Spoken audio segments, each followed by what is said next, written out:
अप्रैल महीने में लगाइए ये सब्जियां जो कि 30 दिनों में शुरू होगी और होगी लाखों रुपए की कमाई। जी हाँ दोस्तों, अप्रैल महीने में शुरू कीजिए या लगाइए ये सब्जियां, 30 दिन में शुरू होगी आपकी कमाई और लाखों रुपए आप कमा सकते हैं। तो कौन सी सब्जियां हैं, आइए जानते हैं। जिसमें सबसे पहली दोस्तों हमारी सब्जी आती है कद्दू की खेती, जिसे हम पंपकिन फार्मिंग भी बोलते हैं। पंपकिन की कद्दू की खेती आप अप्रैल में शुरू कर सकते हैं, जिसमें काफी हद तक अच्छा खासा मोटा प्रॉफिट कमा सकते हैं। कद्दू की खेती में दो तरह की वैरायटी चलती है। एक आती है वो है छोटी तरह की वैरायटी, जिसमें छोटे कद्दू लगते हैं, छोटे पंपकिन स्मॉल पंपकिन लगते हैं। दूसरी आती है बड़े पंपकिन की, जिसमें बड़े पंपकिन की बात करें तो वो 15 किलो से लेकर हमारा 25 किलो तक का पंपकिन हो जाता है, कद्दू हो जाता है। और छोटा कद्दू हमारा 2 किलो से लेकर 5 किलो के बीच में रहता है। तो इस तरह की दो वैरायटी किसान भाई लगा सकते हैं और हमने कद्दू की खेती कैसे करें ये वीडियो भी अपलोड कर दिया है, आप उसे भी देख सकते हैं। दूसरी जो खेती है वो है कैंता। जी हाँ, कैंता को हम चचिंडा भी बोलते हैं। कैंता है, चचिंडा है और इंग्लिश में इसे स्नेक गार्ड बोलते हैं। स्नेक गार्ड की खेती आप कर सकते हैं। ये देख रहे हैं कुछ इस तरीके का स्नेक की तरह, सांप की तरह जो लताएं जो फल लटक रहे हैं, इसी को कैंता चचिंडा बोला जाता है। इसकी 3-4 तरह की वेराइटीज आती है, जैसे रीज गॉड ये होता है, ये कैंता चचिंडा ये होता है और भी कई तरह की वेराइटीज आती है। आप जो भी उचित लगे आपको वो लगा सकते हैं। और ये सब्जियां हमारी 1.5 महीने से 2 महीने के बीच में तैयार हो जाती हैं। इनके लिए मिट्टी की बात करें तो बलुई दोमट मिट्टी सर्वश्रेष्ठ होती है, जिसमें काफी हद तक अच्छी खासी फसल हमें मिल जाती है। तीसरी जो फसल है वो है हमारी कुंदरी की। जी हाँ, कुंदरी जिसे टिंडोरा भी कहा जाता है। इसी कुंदरी को बहुत जगह कंदूरी के नाम से भी जाना जाता है। ये जो आप डले में देख रहे हैं ये कंदूरी है, कुंदरी है और ये भी बेल वाली फसल है। ये फसल आप अभी लगा देते हैं तो आप बरसात के समय काफी हद तक बेच सकते हैं। और इसमें भी 2 तरह की वेराइटीज आती है, एक छोटी और एक बड़ी। तो इसमें छोटी वाले की ज्यादा डिमांड रहती है और बड़ी वाले को परमल के रूप में गिना जाता है। और ये कंदूरी को दोस्तों आप गमले में भी लगा सकते हैं। जरूरी नहीं कि आपके पास खेती है तो आप उसी में लगाएं। जैसे कि शहरों में जिन भाइयों मित्रों के पास खेती नहीं है तो वो अपने गमलों में लगा सकते हैं। और इसकी कटिंग लगती है। कटिंग मतलब इसकी लताएं जो बेल है, पुरानी जो डगारे हैं, पुरानी जो बेल रहती है वो लगाई जाती है। वैसे तो बीज भी लगता है, लेकिन बीज को उगने में और फल देने में समय ज्यादा हो जाता है। जबकि हम बेल या लता लगा देते हैं तो वो हमारी जल्दी फल देने शुरू हो जाती है। और ये इतनी ज्यादा मात्रा में लगती है, यदि आप इसकी एक बेल को, एक लता को अपने घर में भी लगा दोगे ना, तो आप बरसात के समय में आपको बाजार से सब्जी लाने की आवश्यकता नहीं पड़ेगी और पड़ोसियों की सेवा करने का भी मौका आपको मिल जाएगा, क्योंकि पड़ोसियों में भी बांटना ही पड़ेगा। इतनी सारी लगती है और एक बार लगा दिया तो ये जो मान लीजिए अमरवेल हो गई, आपकी सालों साल चलती रहेगी, सूख जाएगी फिर फूटान कर देगी। तो इस तरीके से किसान भाई कंदूरी की, टिंडोरा की खेती कर सकते हैं अप्रैल महीने में। तीसरी जो खेती आती है वो है हमारी करेला की। जी हाँ, विटर गार्ड। करेला की खेती कैसे करें इसके बारे में हमने एक वीडियो अपलोड कर दिया है, आप उसे देख सकते हैं। किसान भाई इसे अप्रैल में लगाकर शुरू कर सकते हैं। ये भी बेल वाली फसल है। तार बांस पे लगाएंगे तो काफी हद तक अच्छा प्रॉफिट होगा। जिन लोगों के पास खेती नहीं है वो इस तरीके से गमले में लगाकर भी अपने लिए ज्यादा नहीं तो सब्जी की व्यवस्था तो कर ही सकते हैं। बीज इसके मार्केट में आसानी से मिल जाते हैं खाद बीज की दुकानों पर। अब बात करते हैं हम बॉडी की, रोसा की, बरबटी की। जी हाँ, ये तीनों नाम एक ही हैं। इन्हें अलग अलग नाम से बुलाया जाता है। कहीं कहीं से बॉडी के नाम से जानते हैं तो कहीं रोसा तो कहीं बरबटी। ये कुछ इस तरीके की लगती है और ये भी हमारी बेल वाली फसल है। ये तकरीबन 3 महीने में चालू होती है और वैसे इसका समय हो चुका है आने का और अभी भी हमारे किसान भाई लगा देते हैं तो ये तकरीबन 3 महीने में चालू हो जाएगी। और ये जैसे ही चालू हुई तो कम से कम 5 से 6 महीने तो आपकी चलेगी ही। तो ये आपके पूरे बरसात भर चलना है और अच्छी खासी लाखों रुपए की प्रॉफिट ये करा सकती है आपके लिए। बात करते हैं अब अगली फसल की, वो है एलिफेंट फूट याम फसल। जी हाँ, जिसे ओल कहा जाता है और कहीं कहीं इसे जीविकन के नाम से भी जाना जाता है।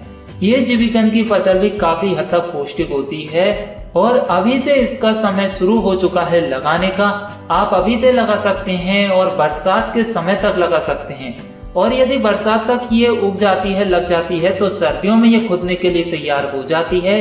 कुछ इस तरीके के इसमें फल लगते हैं और ये फल जमीन के अंदर पड़ते हैं और इसमें चारों तरफ साइड से कुछ ऐसे छोटे छोटे होल, छोटे छोटे कंद बनते हैं जो कि बीज के रूप में हम लेते हैं। और ये बिल्कुल जिस तरीके से केले के पेड़ में छोटे छोटे फुटान करके, अंकुर करके ओल निकलते हैं, उसी तरीके से इसमें निकलते हैं। सर्दियों में ये काफी हद तक फायदेमंद माना जाता है और सर्दियों में इसकी सब्जी बनकर खाई जाती है। सब्जी के रूप में यदि खाएं इसको तो सर्दियों में ये सर्दी, जुकाम, खांसी इत्यादि तरह की समस्याओं से हमें तुरंत ही एक बार सब्जी बनाकर खाने में आराम दे देता है और कभी भी हम बीमार नहीं पड़ते सर्दियों के मौसम में यदि इसकी सब्जी खाते रहें तो। और काफी हद तक इसमें पौष्टिक तत्व भी हैं और ये बीज के रूप में ये छोटे छोटे होल इसमें लगाए जाते हैं।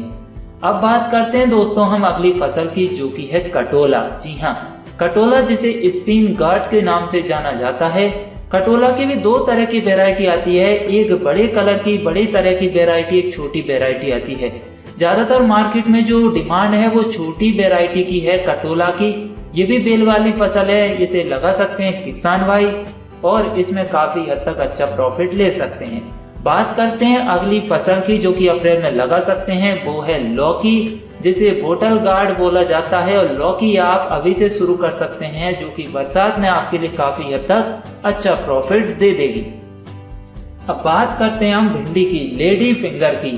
जी हाँ, लेडी फिंगर बहुत से किसान भाइयों ने सर्दियों में लगा दिया था, जिसे ओकरा भी कहा जाता है, भिंडी भी कहा जाता है। और अब उनकी भिंडी काफी हद तक अच्छी प्रॉफिट दे रही है, अच्छी रेट में बिक रही है। हमने भी उसको सर्दियों में ही लगा दिया था। हमारी बात करें तो आज हमारी भिंडी चालू हो चुकी है और भिंडी की आज की प्राइस मार्केट में 30 रुपए किलो है, 30 रुपए पर केजी। यदि आप हमारी भिंडी देखना चाहते हैं कैसी है, कौन सी लगाई है, तो हम आपको बता देंगे। और जिन लोगों के पास भिंडी की खेती करने के लिए खेती जमीन नहीं है तो वो गमले में भी लगा सकते हैं। तो जैसे कि आप यदि बाजार में रहते हैं, मार्केट में रहते हैं, तो आप गमले में लगाइए, ज्यादा नहीं तो अपनी सब्जी की व्यवस्था तो आपकी हो ही जाएगी और काफी अच्छी फसल आप कर सकते हैं गमले में।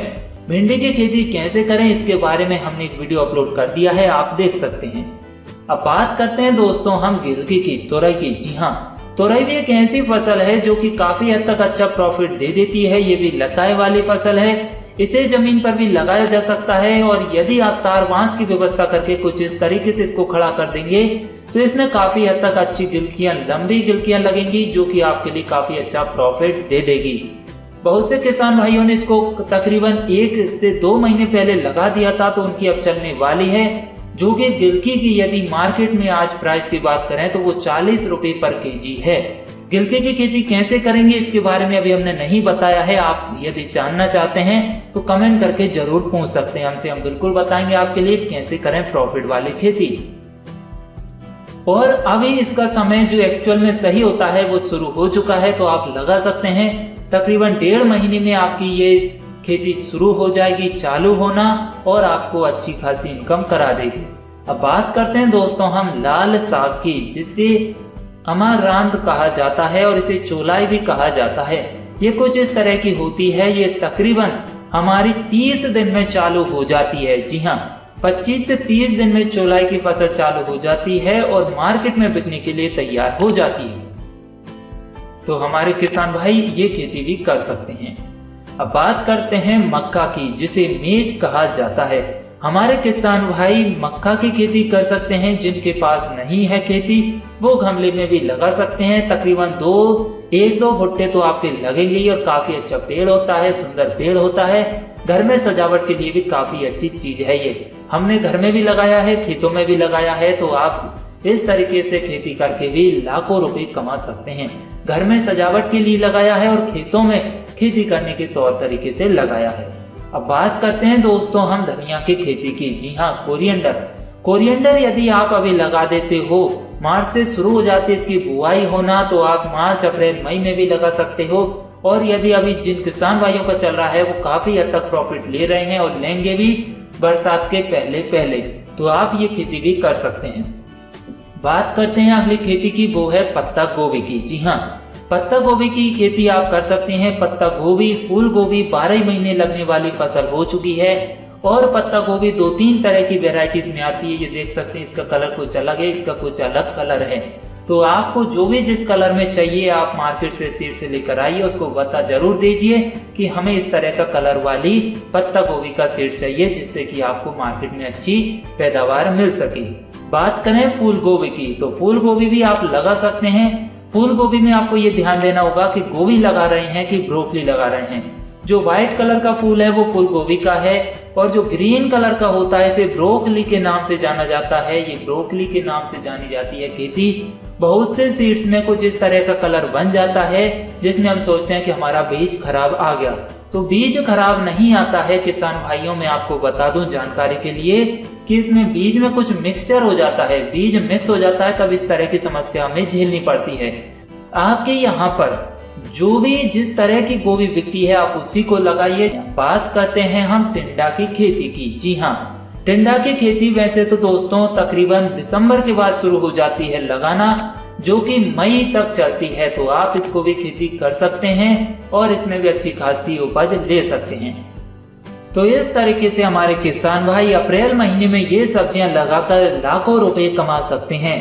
जिन भाइयों के पास जमीन खेती नहीं है तो वो अपने गमले में लगाकर भी अपनी सब्जी की व्यवस्था कर सकते हैं और ऑर्गेनिक कर सकते हैं, क्योंकि आपके लिए खाद बीज डालने की आवश्यकता नहीं होगी। थोड़ा सा गोबर की खाद ले लीजिए और थोड़ी सी मिट्टी ले लीजिए, उसी में आप इनके 1-2 बीज लगा देंगे तो आपकी सब्जी की व्यवस्था आसानी से हो जाएगी।